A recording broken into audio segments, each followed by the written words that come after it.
प्यारे बच्चों नमस्कार। आज की ऑनलाइन क्लास में आपका स्वागत है। प्यारे बच्चों, आज हम कक्षा 8 विषय सामाजिक विज्ञान पुस्तक इतिहास अध्याय 8 कंपनी की शोषणकारी नीतियां व उनका विरोध उड़ान कार्य पुस्तिका के कार्यपत्रक हल करने वाले हैं।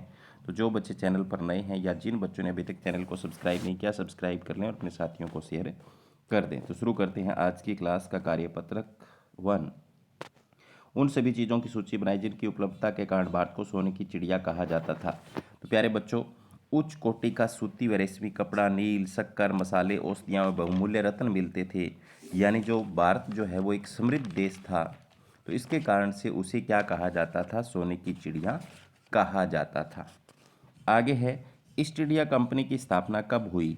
तो 1600 ईस्वी के अंदर हुई। कौन सी व्यवस्था भारतीयों के लिए नरक का द्वार बनी?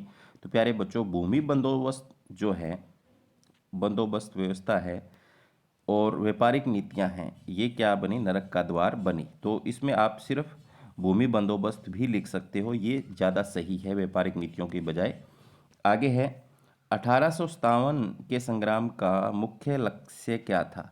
तो 1857 के संग्राम का मुख्य लक्ष्य क्या था? भारत को अंग्रेजों के चुंगल से आज़ाद कराना था। आगे है कार्यपत्रक 2। आपके विचार में जब कोई बाह्य शक्ति हमारे देश पर अपनी जड़ें जमाए तो क्या क्या साहसिक कदम उठाएंगे? तो नंबर 1, पहला तो जनता में जागरूकता पैदा करनी होगी, हमें सामूहिक हितों के लिए मिलकर चलना होगा, बाह्य शक्तियों का विरोध करना होगा। प्रमुख जनजाति विद्रोह कौन था? यह विद्रोह किसके नेतृत्व में हुआ? तो सबसे बड़ा भयंकर विद्रोह 1855 से 56 ईस्वी में छोटा नागपुर के संथालों ने सिंधु व कान्हों के नेतृत्व में किया।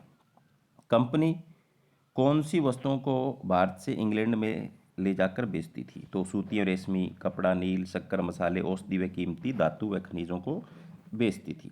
कार्यपत्रक 3 में क्या है? कुछ हस्तशिल्प उद्योगों के नाम बताओ जो आपके आस पड़ोस में स्थित हैं। तो बुनाई उद्योग, फर्नीचर उद्योग, जूता उद्योग जो आप अपने आसपास देखते हो।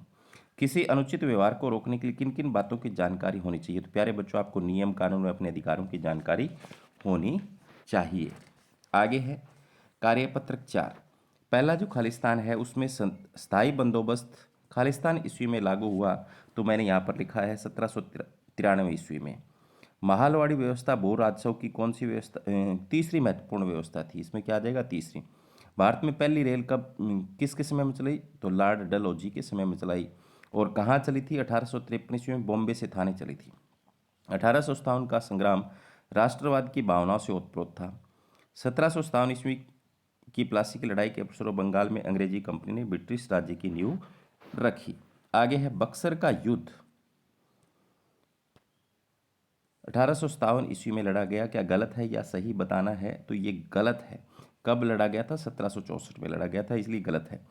ईस्ट इंडिया कंपनी की स्थापना 1600 ईस्वी में हुई, ये सही है। भारत में पहली रेल लॉर्ड डलहौजी के समय मुंबई से थाने के बीच चली, ये भी सही है।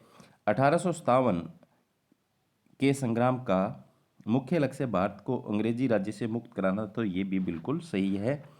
आगे है, प्रश्न के सामने सही चित्र का नाम लिखें। तो पहला है स्थायी बंदोबस्त, तो ये लॉर्ड कॉर्नवालिस का है और इसमें यहाँ पर ये इसका चित्र दिया हुआ है।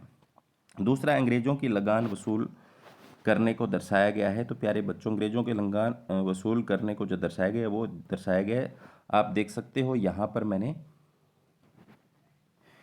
इसमें दूसरे में ये देखो यहाँ पे दिखाया 2 नंबर, ठीक है। आगे है, रैयतवाड़ी व्यवस्था के संस्थापक तो थॉमस मुनरो थे, ये सबसे ऊपर है, 3 नंबर डाला हुआ है मैंने, देखो। आगे किसानों के शोषण को कौन से में 4 नंबर में दिखाया गया है। भारत की गरीबी का चित्रण ये कौन से में किया गया है? ये यहाँ पर किया गया है, देखो 5 नंबर में, ठीक है। इसके बाद में है उचित मिलान करो। तो प्लासी का युद्ध कब हुआ? 1757 लिख दिया हमने। सर थॉमस मुनरो किससे संबंधित थे? तो रैयतवाड़ी व्यवस्था से संबंधित थे। शाही बंदोबस्त लॉर्ड कॉर्नवालिस आ गया, रैयतवाड़ी थॉमस मुनरो आ जाएगा। सोने की चिड़िया भारत को कहा जाता है। उन 3 राज्यों का विवरण दीजिए जिनसे ईस्ट इंडिया कंपनी को कर वसूलने का अधिकार मिला। तो 1764 ईस्वी में बक्सर के युद्ध के बाद कंपनी को बंगाल, बिहार व उड़ीसा में कर एकत्रित करने का अधिकार मिल गया था। भारत में अंग्रेजों ने अपनी भूमि व्यवस्था को लागू किया। नई कर नीतियों के द्वारा भारतीय कारीगरों तथा शिल्पकारों को नष्ट कर दिया। तो नई जो नीति आई थी कर की, उसने भारतीय शिल्पकारों कारीगरों को नष्ट कर दिया था। तो प्यारे बच्चों, आज की क्लास में इतना ही। उम्मीद करता हूँ कि आपको समझ में आया होगा। धन्यवाद।